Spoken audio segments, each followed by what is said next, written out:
la réalité, c'est qu'aujourd'hui, sur le marché européen, le prix du pétrole brut est à peu près l'équivalent de ce qu'on avait connu lors de dernier grand sommet, le record des prix, c'est-à-dire en 2008. Mmh. Et très concrètement, avant de parler essence, c'est intéressant de voir ce qui se passe sur les autres marchés des produits pétroliers. Par exemple, je vais vous citer un cas, le kérosène, donc ce qui est utilisé pour les avions.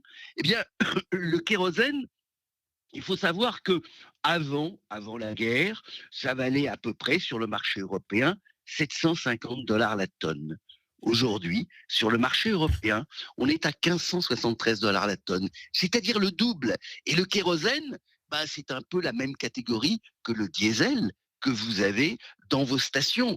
Donc, il faut se rendre compte d'une chose, les prix des produits pétroliers, notamment le diesel, le fuel utilisé pour, bon, c'est plus le temps du chauffage, mais utilisé aussi pour les bateaux et bien entendu le kérosène pour les avions. Tout cela, on est à des niveaux de prix qui sont à peu près le double d'avant la guerre. Pour l'essence, c'est un peu moins vrai, mais c'est quand même le cas. Bon, c'est à Donc, vous écouter, faut ça veut pas dire qu'on chercher vit, dans une crise les gens qui XXL. disent il y a des profiteurs, etc.